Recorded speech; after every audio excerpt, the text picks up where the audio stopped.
So the Sims team have just dropped a pretty large pack update for the Spa Day pack, which they're referring to as a refresh, which is a term that they've basically used to describe packs which are getting totally revamped with brand new content. For those of you who don't know, the Spa Day refresh came with a lot of stuff like manicures, pedicures, face masks, more build buy options, new gameplay for children, new aspirations and traits, and a new like Zen Guru career thing. It basically came with a lot of stuff. So based on that, it's safe to say that EA are actually taking these pack refreshes really seriously. Like, that is a lot of content to release, but it also begs a question, like, what pack is going to be refreshed next? Surprisingly, it's actually really easy to find out. If we just take a look at Origin.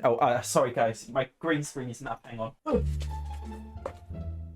How do I get it on my screen, guys? I'm not very good at this stuff. I've said it like every video, but I am not a professional YouTuber. I can't work this out myself. Anyway, as I was saying, if we take a look at the game packs, it's actually really easy to guess why they started with the Spa Day pack, because as you can see here, we're sorting by most popular. Now, if we scroll all the way to the bottom, you will see, when it wants to bloody load, as you can see right at the bottom of the most popular list, Spa Day seems to be the least popular game pack. So from a business perspective, because we have to remember at the end of the day, EA are a business and they're trying to make money, it seems clear why they wanted to do the Spa Day pack first, because they wanted to update the least popular pack in hopes that they would then make more money off it, which is fair enough. If we look next up, we've got Outdoor Retreat, which is the second least popular game pack, followed by, what's the third one? Dine Out, no surprise there. Vampires is the fourth least popular game pack. I am very surprised because it's probably one of the best and well-rounded game packs out there. I wonder what the most popular is. Realm of Magic. That makes a lot of sense. And Strangerville. I'm surprised by Strangerville, but a lot of people really like this pack actually. And oh my god.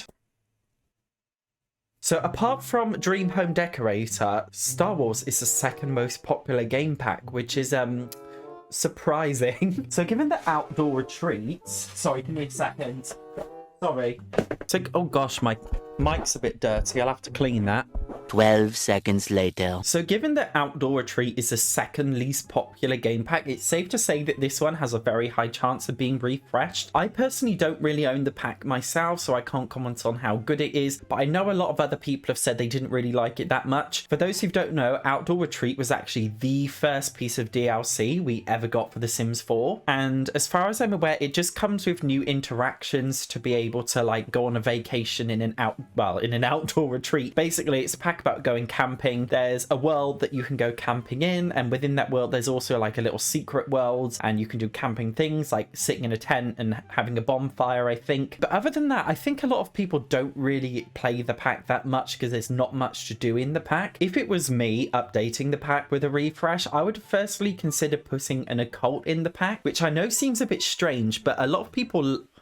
Sorry, I think my mic's a bit close to my face. It's probably going to scream in your ear as I'm speaking. I just got this mic, by the way, guys. As I said, I'm not a professional YouTuber before. I have no idea how it works, so I'm just fiddling with it. So if the sound is terrible, please let me know down below so I can sort it out. Anyway, as I was saying, I think they could update this pack with werewolves, and I know that seems a little bit strange, but in The Sims 3, werewolves are really popular. I think we have them in the Sims 2 Pets pack. I'm not sure, I can't remember. But werewolves were really fun to play with in the Sims 3. So if you didn't know, werewolves had like a pack mechanic where they go off like hunting in packs and things. It was a really, really cool gameplay mechanic actually, and I really liked it. So, you know, an Outdoor Retreat as well just seems like a really cool pack to put that in. Or they could put like a Yeti in or something. I don't know. It just seems cool to be able to have werewolves in the wilderness that your Sims could see. Also, right now, the Outdoor Retreat pack is a vacation only world. Wouldn't it be cool if you could live in the world instead and have like a cabin in the woods, or at least like living in a tent and camping out your whole life? That would be really fun. So I did actually do a poll a couple of weeks ago where I asked you guys, did Spa Day deserve the pack refresh or should it have gone to another pack? And as you can see, out of 6,700 people, 34% yes, Spa Day did deserve it. 57% of people said that Dine Out deserved it, and 9% of people said other. Freedom of speech 24 4 says, I think Dine should have gone first since it's the buggiest game pack. It's a game pack that gets the most complaints. Either way, this gives us an idea of what to expect for other refreshes, so happy for Spa Day. I do think there is a very big difference between fixing a pack and refreshing a pack, which I get is why EA use the term refresh instead of update, because they're not updating bugs or glitches or patching them out. They're solely adding new content. To be honest, I don't really think Spa Day needs that much more content. I will say, however, the problem with Spa Day is that you can't actually employ members of your household to work in a restaurant if you own one, which kind of defeats the point of having your own restaurant that you can own and run yourself. You must hire external staff, which it's a good idea, but I would like the idea to have, you know, a household member that can do it as well. And again, Dine Out didn't really have any traits. I don't think it had any aspirations either, so I would like to see more of that in the game. Bear Barella says, I would love a get to work refresh. The retail system as a whole needs a complete overhaul, and if they could update aliens to have a skill tree similar to vampires and spellcasters, needs to be done for mermaids too. Get to work would actually be a great pack. I for one love retail in The Sims. My favorite Sims pack of all time was The Sims 2 Get to Work. That was the only other Sims game which really had a proper retail system, but in my opinion it works so much better than The Sims 4 one does. The reason being that in The Sims 2 retail system, firstly they had supermarkets which you can't get in the retail system of Sims 4. Secondly, when people actually come to buy something in The Sims 2, it will actually remain in their household inventory, whereas in The Sims 4 when somebody buys something, it doesn't actually go in their household inventory. So let's say you make a shop and Mortimer Goth comes in and buys a violin, and then you go into Mortimer Goth's household. That violin is not in his household inventory because technically he didn't actually buy it. So it's kind of a weird mechanic in The Sims 4. And again, you can't really employ family members to work in the business. You also can't live in the business. And one thing that I used to love in The Sims 2 was like the ticket machine mechanic, which basically gave you the ability to have a ticketed entry system, which means that you could create your own, like whatever you wanted. You can have a swimming pool or a gym which has a ticket that you must pay to enter. You could have a cinema that people would have to pay to enter, which was like another way of owning a business, which I was really disappointed about that they didn't put in The Sims 4. So I would like to have a ticketed vending machine kind of system where people pay to enter a lot, which opens it up to having so many different ideas of, you know, running your own business gameplay. In addition to that, as far as I'm aware, there were no aspirations for the Get to Work pack. Don't hold me to that, but I'm very sure that there wasn't any aspirations, which seems terrible for this pack, seeming that there is actually a lot to do with the pack. And also with regards to the comment by Bear Bella, I do think aliens need an overhaul. They can't really do that much, and I would like to also see a skill tree for them, as with other occults like spellcasters or vampires. Isorin, sorry if I'm pronouncing your name wrong, says, I'd love to see a university refresh that involves more interactive gameplay whilst your Sims attending classes, like having a new lot for lessons where you're supposed to perform tasks, kind of similar to the date event, but I think that's kind of pushing the limit to what a refresh is, to be honest. I also think that's pushing the limit because that is a very big overhaul for the game. A lot of people have been complaining for ages that they want a system where your Sims can go to school without it being a rabbit hole, yet the Sims team haven't offered that. So I think if they did offer a system like that, it wouldn't be in the Discover University pack, but maybe in a kids pack or a generations pack. So many Simmers are obsessed with this concept, yet we've never had it in The Sims 4 before. I personally would love to see it. It could probably work very similarly to the active career system that we already have in place in The Sims 4, so I would like to see this, but not as a refresh. Ellie says, instead of refreshing Star Wars, they should just delete it and refund everyone who bought it. Sanjita Singh says, I think Island Living should get one sometime soon so we can have real hotels. I know a lot of Simmers really didn't like Island Living when it came out, and the reason why it was one of the most disappointing packs is because it didn't really come with a hotel system, despite being basically what should have been a vacation world. We actually got a similar hotel system in The Sims 2 Bon Voyage and in The Sims 3. I think The Sims 3 one was called Island Paradise. I can't remember. But we have had hotel systems before, and honestly, I'm really shocked that we didn't get a hotel system for this pack. Island Living is the best pack to introduce a hotel system, and I do think if they did introduce a hotel system, it really would have given that pack a push to be really, really popular, but they didn't, and I'm so disappointed. I don't actually own the pack because I don't really care about living in a summery island world. However, if they did introduce a refresh with a hotel system in it, I would more than likely buy this pack, not just to be able to own a hotel in Island Living, but to also be able to own a hotel or visit a hotel in any other world, I think it would be such a cool idea. We already have the ability to go on vacation in any world in a vacation rental lot, so it seems to make sense to be able to have a hotel as well. And just scrolling through a lot of the comments, a lot of you guys are basically saying that Dine Out or Outdoor Retreat are the most popular ones, and Spa Day, to be fair. Here Beth says, I feel like Parenthood needs a refresh. I was actually really curious, so I asked her how, and she said other features that were in the Sims 3 generations that weren't in the Parenthood pack, for example prom, canes for elders, a daycare centre, etc. The only thing about that, even the sim gurus have come out and said Parenthood pack is not the generations pack, it is a pack about being a parent, which I think raises a problem because so many simmers want a generations pack, but the problem is the Parenthood pack covers a lot of generations stuff. For all we know, the Sims team might already be working on a generations pack because, you know, it can take them up to a year to come up with a pack and develop it and actually release it. So for all we know, they could be working on it now and it'll be released in a few months. Nobody knows. But I think it begs a question, should this stuff be included in Parenthood or a separate generations pack? I personally believe that they should try go down a different route, and instead of exactly copying generations from The Sims 3, I would like them to do a little spin on it and change it. So instead of making it about the whole generations, focusing on kids and teenagers and making a pack solely for them with a school system, a prom system. But in terms of a daycare system, I do think that daycare would go really well in the Parenthood pack because the Parenthood pack is all about caring for children. So if they did introduce a daycare system, it would make sense to put it in a pack refresh for Parenthood. I know this isn't a really unpopular opinion, but I actually think Parenthood is one of the worst packs in terms of value for money because it didn't really come with that much stuff. You know, it didn't come with a world, it didn't come with an occult sim, it came with a little bit of build buy and it came with some gameplay, but not really that much. So I would have liked for them to have included a career, in other words, a whole daycare system like we had in the Sims 3 generation. So if there was a pack refresh for Parenthood, I'd love to see that. Now, not a lot of people mention this in the comments section, but I would actually love to see a refresh for cats and dogs and My First Pet stuff. I know among a lot of simmers, cats and dogs and My First Pet stuff are actually really popular. Like, I know a lot of people like knock down My First Pet stuff, but I think it is genuinely really popular, especially amongst the younger Sims players because they like the novelty of having pets. But I just feel like the packs do fall short. I actually did a video, I think last month, where I basically ranted about how much I hate the cats and dogs pack and the My First Pet stuff pack. And the reason why is because I feel like they were really unbalanced. Firstly, I think My First Pet stuff should have just been included in cats and dogs. I also think that the Sims team did a really bad job of balancing money and resources that went into the pack. They focus way too much on the creative pet tool, but not enough on gameplay and build and buy mode. So if they did do a cats and dogs refresh, which I really hope they do, I need more pets because in previous Sims games, we had so many different animals other than just cats and dogs. I think they should have introduced a pet job system where your pet could get a job. I also think they should have integrated it more with the Get Famous system, and if you own the Get Famous pack, I would have liked them to have given you the ability to have your pet be famous. We needed more wild animals, and I would also like to see pet marriages because, you know, one thing I love about Sims in general, it's not really that common in The Sims 4, but in The Sims 1, 2, and 3, we had some really crazy, kooky kind of things going on, and, you know, I want that craziness and weirdness to come back in The Sims 4, and one way to do that I think would be really cool would be to have pet marriages. You know those like American TV shows or documentaries where people like marry their pets?